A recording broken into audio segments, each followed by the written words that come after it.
Apa yang dikatakan prediksi astrologi Jyotisa tentang pemakzulan Gibran, tentang reshuffle besar-besaran, dan tentang AI yang tak terbendung dan ancaman perpecahan bangsa? Simak baik-baik, karena ini bukan sekedar prediksi.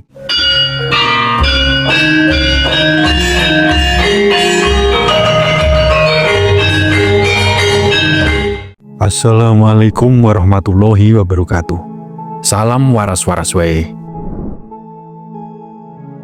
Sejak dulu, Indonesia selalu dipandang sebelah mata oleh kekuatan global. Kaya sumber daya, subur tanahnya, tapi terus-menerus dibuat gaduh dari dalam. Adu domba elit, fitnah antar kelompok, perpecahan demi perpecahan, semuanya seperti ditulis dalam naskah yang tak kasat mata. Hari ini kita akan membongkar prediksi Jyotisa, astrologi kuno dari India, apa yang akan terjadi pada Indonesia dari Juni hingga Desember 2025. Apa yang dikatakan prediksi astrologi Jyotisa tentang pemakzulan Gibran, tentang reshuffle besar-besaran, dan tentang AI yang tak terbendung dan ancaman perpecahan bangsa?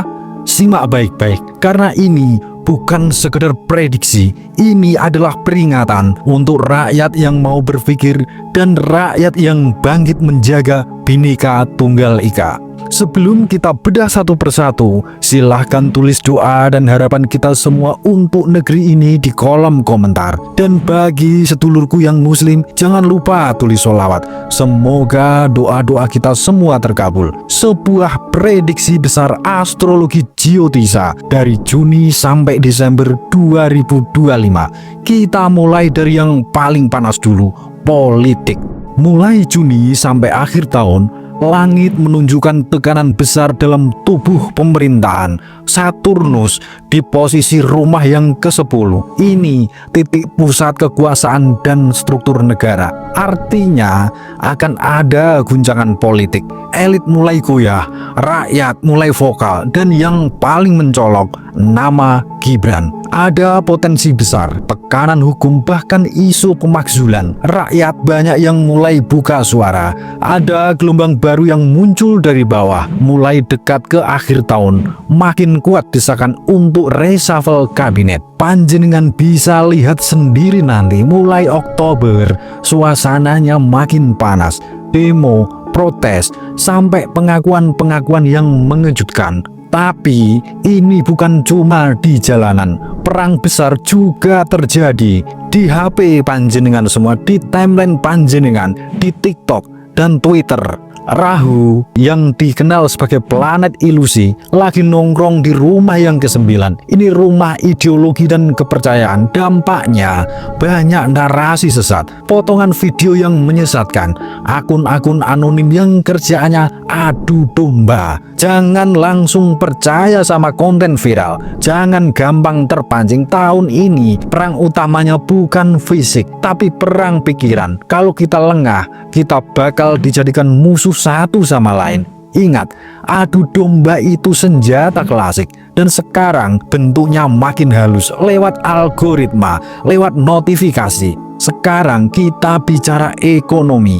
Jupiter masuk Taurus. Ini tanda stabilitas ekonomi, terutama dari sektor sumber daya alam. Indonesia masih punya peluang besar untuk tumbuh tahun ini. Tapi jangan buru-buru lega. Ada tantangan besar di konsumsi rakyat. Harga naik, daya beli turun, dan pasar saham labil sekali. September sampai Desember potensi goyangan hebat. Yang kelihatan bagus di luar, belum tentu sehat di dalam. Banyak proyek yang kelihatannya keren, tapi akarnya rapuh. Rakyat kecil makin terdesak. Apakah panjenengan semua merasakan? Belanja makin mahal, cicilan makin berat, tapi gaji segitu-segitu saja. Itu bukan perasaan panjenengan saja. Itu adalah energi kolektif yang dirasakan semua. Sekarang kita masuk ke pertanian dan perdagangan. Ini sektor krusial, tapi sayangnya astrologi Jyotisa berkata kita harus senantiasa siap-siap. Ada potensi gagal panen, serangan hama dan cuaca ekstrim, terutama di Jawa Kalimantan, dan Sulawesi. Distribusi bahan pokok bisa terganggu. Jadi, siapkan diri, jangan panik, tapi tetap waspada.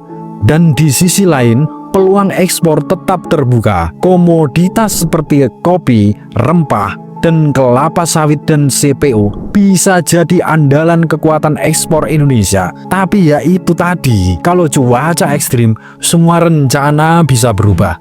Panjenengan yang petani, pedagang, atau pelaku UMKM, ini saatnya buat makin mandiri dan kuatkan komunitas. Dan manfaatkan promosi menggunakan teknologi AI. Jangan terlalu bergantung dengan sistem pusat. Selanjutnya, kita lanjut ke teknologi.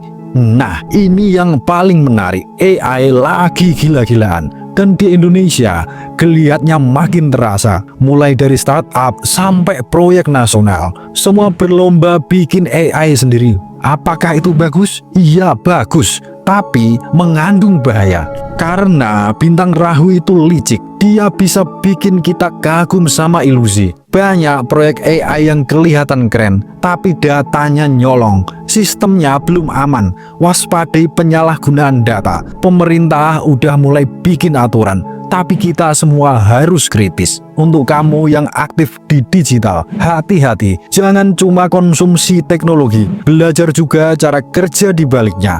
Kalau tidak, kamu cuma akan menjadi produk, bukan pengguna.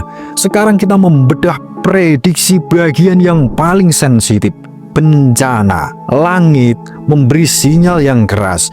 Juli sampai Agustus, potensi erupsi gunung di Sumatera dan Nusa Tenggara. Oktober sampai Desember, potensi banjir besar, longsor di Jawa Barat dan Kalimantan. Dan satu lagi, gempa besar di Papua dan Maluku. Kita semua tidak perlu takut, tapi senantiasa harus siap dan waspada. Mulai dari sekarang, cek ulang jalur evakuasi, perkuat bangunan, dan jaga komunikasi komunitas. Bumi sedang bicara, kita mau tidak mau harus mendengarnya.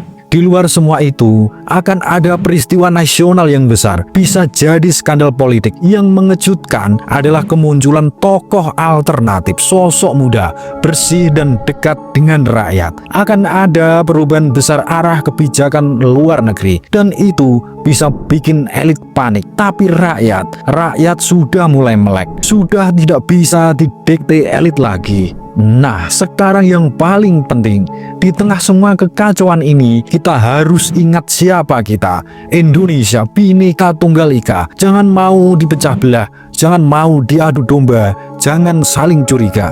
Kita semua menjadi bagian dari persatuan dan kesatuan, mulai dari rumah, dari sosial media, dan obrolan-obrolan di warung kopi. Kalau kita diam, propaganda akan menang. Tapi kalau kita bersuara, bangsa ini bisa selamat. Langit dan perbintangan sudah memberi isyarat. Tugas kita sekarang mendengar, mencerna, dan bertindak. Perbanyak doa, perbanyak sedekah, perbanyak belajar, jaga alam, jaga sesama. Karena ujian ini bukan untuk menghancurkan, tapi untuk menyaring. Indonesia sedang diayak. Yang kuat bertahan, yang sadar akan tumbuh. Dan kita semua adalah bagian dari fase kebangkitan ini. Jangan lelah jadi orang baik. Jangan lelah jaga akal sehat. Dan jangan lelah mencintai tanah air.